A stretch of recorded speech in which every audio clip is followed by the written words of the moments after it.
Senator Stone. Thank you, Mr. Chair. I'll try to keep my comments brief because it is getting late. Senator Stone, you're welcome to take as much time as you like. Thank you. Oh, no. I mentioned earlier today that, we'd like to see bills 72 hours in print, and as my colleagues have mentioned, we got this 72 minutes before our caucus even had a chance to get together. And I'm going to opine, hopefully with accuracy, that most of us have not had the opportunity yet to even read this bill from one side to the other.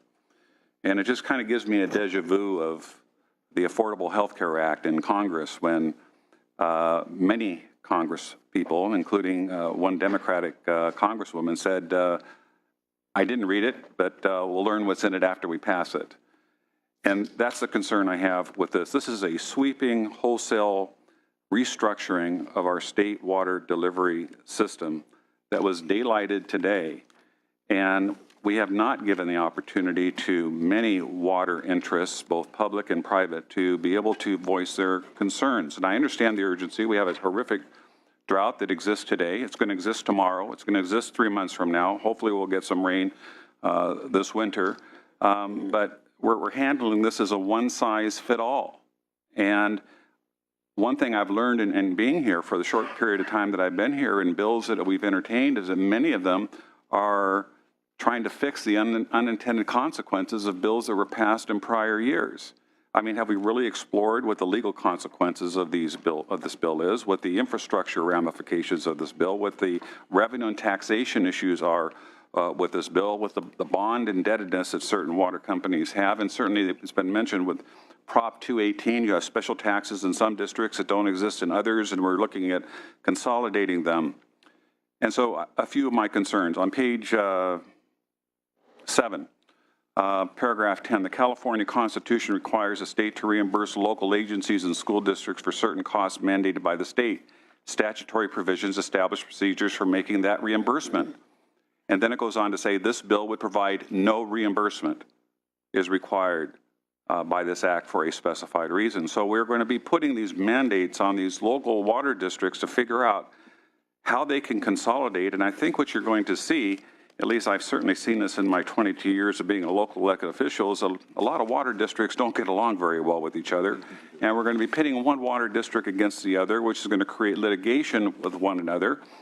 And that's going to create many, many issues. And then also on page 9, line 2, State Water Resources Control Board may order the extension of a service to an area that does not have access to an adequate supply of safe drinking water as long as the extension of service is an interim extension of service in preparation for the consolidation.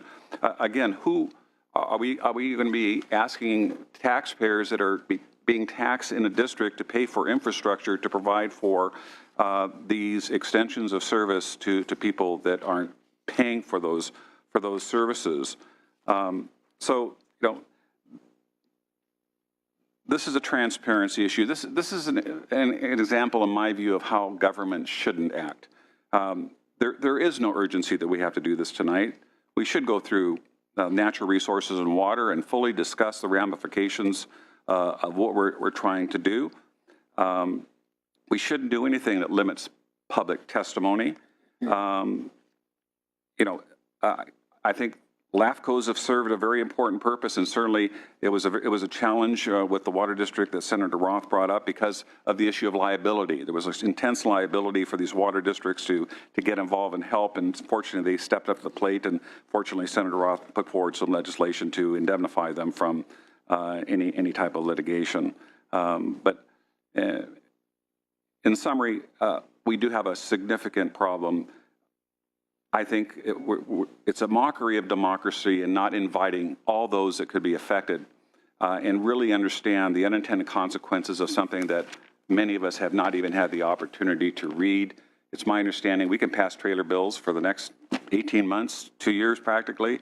Why can't we continue this for another week or two and let water agencies, private property owners that are going to feel that their private property rights, their private water rights are being affected, stolen, taken from them, give them the opportunity to give us their input, to give us their wisdom, and helping us come up with a comprehensive plan that that will work. Maybe consolidation is the answer. But I think everybody has a right to be at the table, and we're excluding them by rushing this today. Thank you, Mr. Chair. Thank you, Senator Stone. We have Senator Wolk and then Senator Nielsen. All right, thank you, Mr. Chair, and I'd like to begin by saying that these issues that the governor is trying to deal with in this piece of legislation, in this trailer bill, aren't new. That those of us who have worked in water since the last drought know that these issues of monitoring and gaining information and allowing for strong conservation targets and then local enforcement of that effort and consolidation of communities in my district and others that do not have adequate drinking water. And if they do have some drinking water, it's not necessarily of a good quality. And we know what those barriers are and have been. And frankly, at the county level, we try not to handle them because they're really difficult issues, hard issues, and we have avoided them until now we're confronted with a drought emergency, and that's what it is, and it requires strong action. So I would just like to say, yes, it would be wonderful to have a longer process, a special session on drought in which this is the focus, and perhaps the governor will do that. But if not, I think that this is about leadership. We have to move these issues forward and make an impact. It's time to decide these things. And we've spent many a generation avoiding these exact challenges. So it's time. And I'd be glad to move the item, Mr. Chair. Thank you, Senator Wolk. We do have a motion for the bill. Before we take the vote, Senator Nielsen. Bosler, you're a stalwart. I compliment you. Maybe we can wrap this up. Can you or anyone here for us comment on that language that says well permits or changes in the intensity of land use that would increase the demand on groundwater? That's section 8, 210846. That is in the last sentence. And when you talk about permitting, and this appears to dictate to that local government entities would make this determination, but I still read in the bill that the state board has the overall authority and that they themselves could force this on local government. So it says, excuse me, it's page 16, line would be line number 30 in question. It would increase extraction from existing groundwater wells through stricter conditions on the issuance of well permits or changes in the intensity of land use that would increase demand on groundwater. Does anyone know what that language is intended to mean by the administration who put it there? Matt Almy, Department of Finance. I'll defer to the Water Board for more specifics, but just for context, this is actually in the groundwater ordinance CEQA exemption provision. So what it's basically saying is that local ordinances that at the local level would limit groundwater extraction be exempt from CEQA. Yeah, and I will just second that. This has everything to do with basically just a CEQA exemption for the locals that want to look at specific ordinance changes in their jurisdiction. So this is not the state or the state water board involved in any way in this section of this bill. But it says, though, if they want to obtain a CEQA exemption, then that's one of the things they have got to consider, the intensity of the... Well, it's the local ordinance.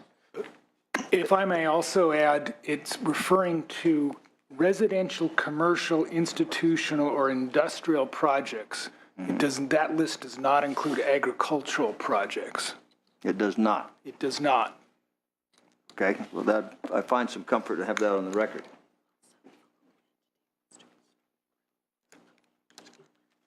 I also just wanted to clarify a few things. Just in terms of many of the concerns we have around the state with some of these small water systems, many of them are private and mutual water systems, and they actually are not under the jurisdiction of a LAFCO. So that is actually one issue I wanted to clarify. The other thing is I just want to reiterate that this bill specifically says that a consolidated water system shall not increase charges on existing customers of the receiving water system solely as a consequence of the consolidation of extension of service, unless the customers receive a corresponding benefit. So I think that's another important provision in the bill. The final provision I wanted to point out has to do with the liability relief that Senator Roth had mentioned regarding the small community in Riverside County, and that liability relief for the receiving system is also included in this bill. Mr. Chairman, I think I need to clarify my answer and apologize. I should not have answered on a question not involving the water board. I misread the exception. That my answer was an error about exclusion, and that in fact, I was a section excluding those uses, not limiting the ordinance to those uses. So my answer was incorrect. So noted. Thank you. Thank you, sir. So thank you, colleagues. I'm going to ask a few more questions in response to some of the comments made at public comment. And again, I'm just trying to get as much of this aired as possible. My colleagues, Senator Roth and Senator Wolk, have spoke thoughtfully and articulately on the question as to why we are moving as quickly as we're moving.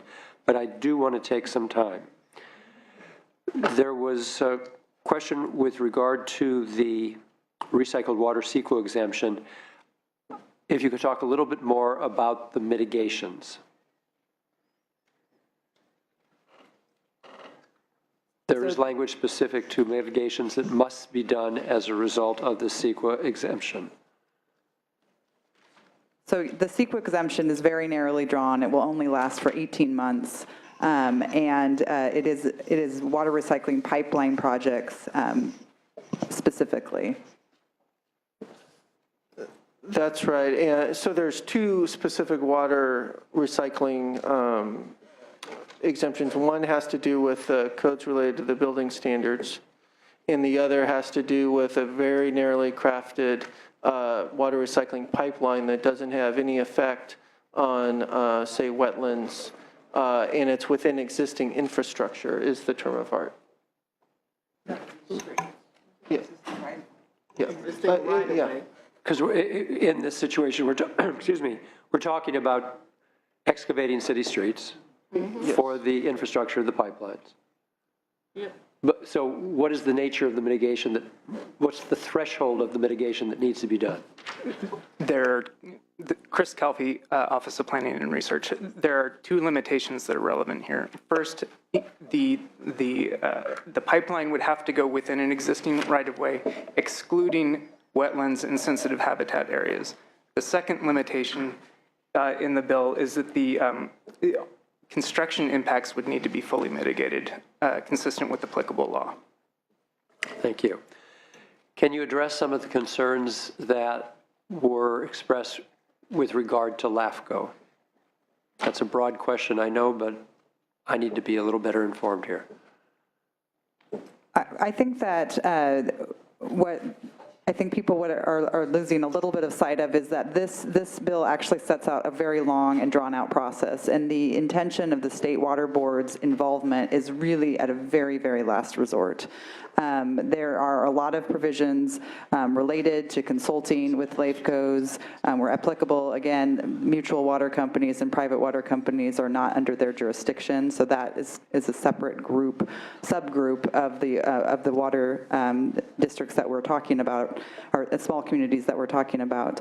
But there are many different consultation requirements set forth in the bill, and only at the very, very last resort would the water board entertain the possibility of forcing a consolidation. So otherwise LAFCO is intact? Yeah. Yes, and I would just say that one of the findings that the State Water Board would have to make before initiating consolidation or examining it is that there's no pending LAFCO process that's likely to resolve the problem in a reasonable amount of time. So we defer to the LAFCO process if there is one that could resolve the problem in a reasonable amount of time. Again, So again, as Ms. Bosler has stated, this is last resort territory. Okay. My understanding is that with regard to these consolidations, that the infrastructure costs will be covered by Prop 1 bond funds, so no imposition at the local level for the infrastructural needs. But what about operations and maintenance? Whose costs are those?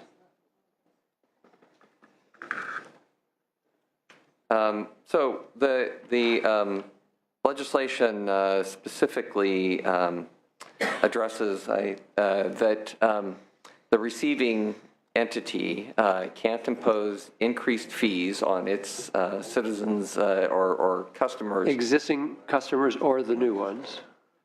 With unless there's a direct benefit. I believe it's on their existing. Okay, on the existing. It's on existing customers. On existing customers. So the new customers are going to get improved service because the reason for the consolidation is they're not receiving it currently. Right. Okay, but the cost of the operation and maintenance? I would also just clarify that the bill's very specific, that in making a determination about ordering the consolidation, the water board would only do it if it's both economically and technically feasible. Right. And so if the O&M costs are not economically feasible for the local, then it wouldn't be economically feasible.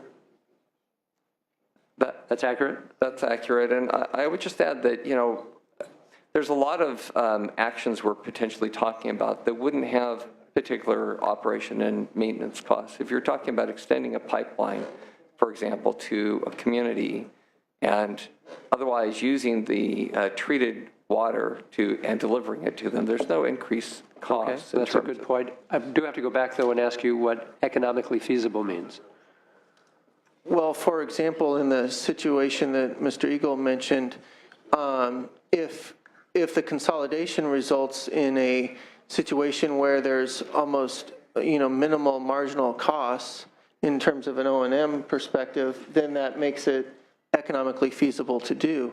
But if the consolidation would result in a very significant, almost cost prohibitive O&M cost, then that would not be economically feasible, and therefore the board wouldn't have the authority to order it. And that's part of the determination that they make. And so just help me, because I'm not all that familiar with all these details.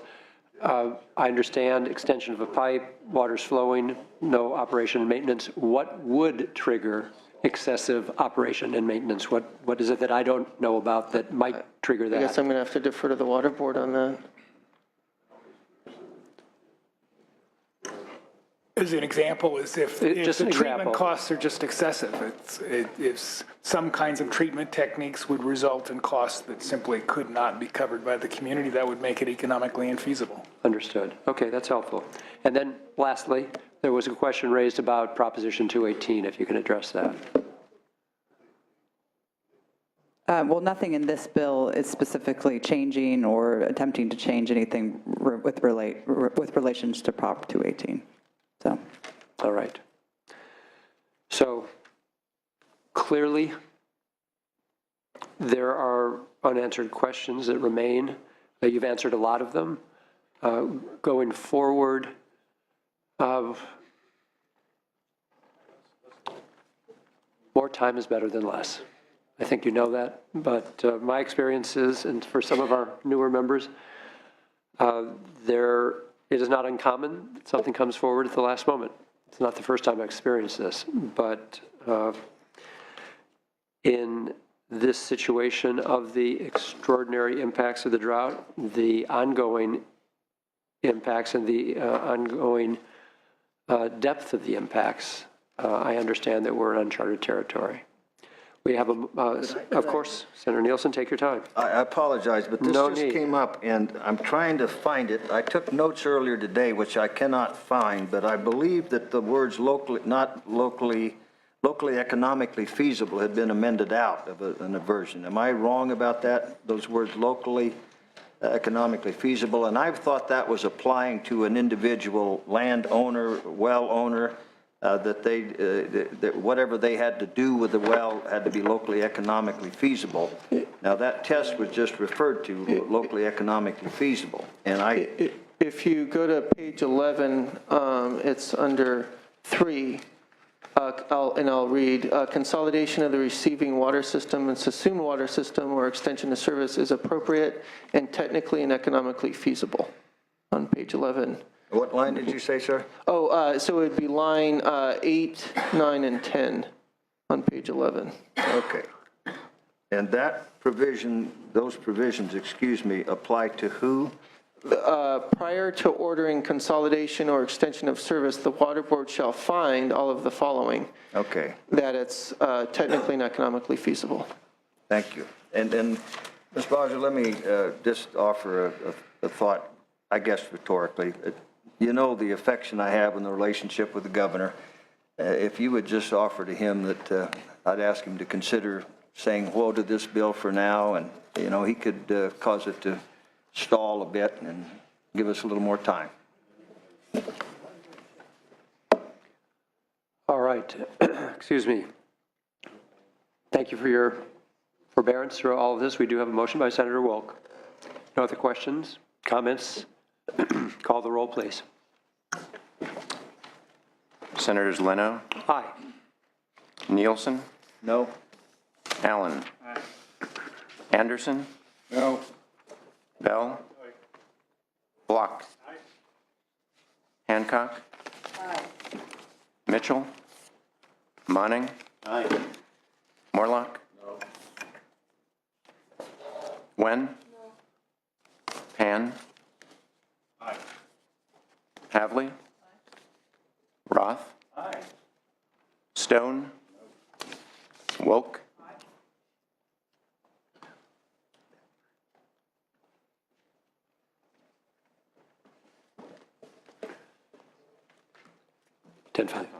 AB 115 passes to the floor on a 10-5 vote. So again, colleagues, thank you for all of your participation today, your focus and your concentration. I want to thank the public who did participate. I want to thank the Department of Finance and all of your folks for answering our questions. That is the last of our business today. We are adjourned.